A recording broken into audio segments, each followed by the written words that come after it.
Although they're not in this year's tournament, Edina's presence is always felt at this event. After all, they've made the trip to the state hockey tournament 14 times in the last 17 years. Through that time, Edina's high school hockey squad has been less than the most popular squad here. If Robin Leach were to do a Lifestyles of the Rich and Famous segment in Minnesota, many people would expect him to center the story in Edina. It's a unique edition of Lifestyles of the Rich and Famous. Hidden in the frozen tundra of the north lies a city of incredible opulence, a diamond in the rough known as Edina. Luxury knows no limits here. Its streets are paved with rows and rows of the most lavish homes. Edina is also home to the world's most extravagant shopping center, Southdale. Downtown, you'll discover an assortment of charming and glamorous shops and a grand old theater. Edina is also home of the world's high school hockey champs, the infamous Hornets. Yes, it's a city fit for a king and his queen. Edina, Minnesota. I'm Robin Leach. Edina is a rich and famous community, but they're not the wealthiest area in the Twin Cities by a long shot. Despite what many people believe, not everyone in Edina is rich. I think there's a lot of fallacies, yeah, about the community. It's not necessarily a community of rich people. It's a community of achievers. Edina has achieved great success in many areas. The Hornets are not in the tournament this year, but 14 of the past 17 seasons, they've made the trip to state. On 7 occasions in that period, the Hornets have won it all.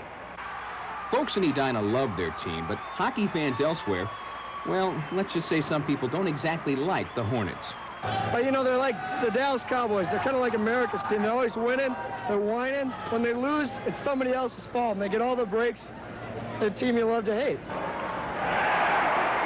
Well, they win all the games. They have all the money. They're just punks. And there was a snob appeal because they unfurled a great big green banner, white on, and it said, "When you said Edina, you said it all." Now that's a little bit of a put down. They are really cocky about their sports. They expect to be the best, and that's just what bugs people. I guess they're just traditional. Traditional to hate them, I guess. The people who live in Edina have heard it all before. They're well aware of how many feel about their Hornets. Why do people dislike Edina's hockey team? Jay Moore and Peter Hankinson, who play hockey for Edina, offered their thoughts. Well, I think it's just the fact that, you know, Edina's been to the tournament so many times, and people are probably getting sick of seeing Edina year after year, and they'd like to see some other teams in it. Maybe the thought is that Edina's this, quote, rich community, which is not true. Edina's, I think, similar to almost every community around. You know, it's just we work really hard, and we have good results out of it. Well, certainly no one knows more about Edina hockey than the man we're with today, Willard Ikola, who's been coach there for 28 years. And, Coach, how did all this start about Edina, some of the negative feelings? Well, I think Edina has had a lot of success in a lot of sports, and I guess the high school leagues, the state high school league and championships, like 58 championships overall, and these are in all sports. And Edina has always had winning teams, not only in hockey, but basketball and football and tennis and golf, you name it, and Edina has always had a winning tradition. I think it really started back in the, say, 68, 69. The basketball team went about 69 games in a row, and this was the days of the old 8-team basketball tournaments, and the big school would play the small school, and of course the crowd was always cheering for the underdog, and this is a common American fan tradition. You know, you cheer for the underdog, and our hockey just got going just about the same time, and we won our first title in 69, and coming into St. Paul, or at the Met Center then, and later on into the Civic Center, I think it carried on.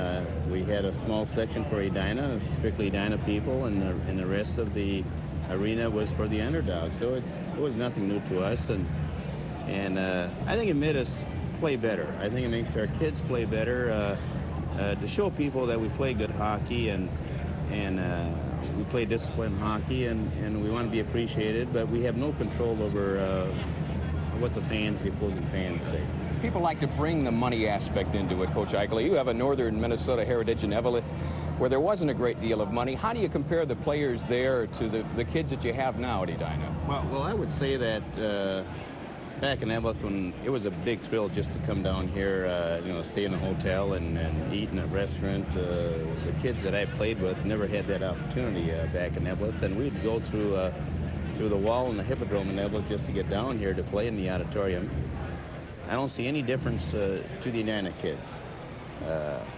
They work hard, they put on their breezers the same way, one skate at a time, and when it comes to play, I think they play with a lot of enthusiasm, and they want to get over here in St. Paul, just like the other teams that I played on in the late 40s. So the comparison, as far as an athlete is concerned, it's the same.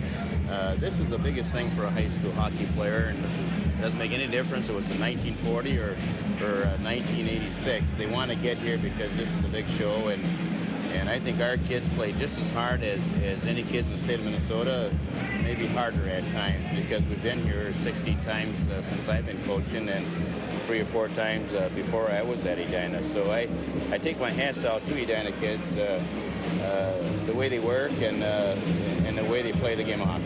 All right, Coach, the hockey tournament doesn't seem the same without Edina. Hope to see you here next year. This is Hockey 86, continuing coverage of the 1986 State High School Hockey Tournament.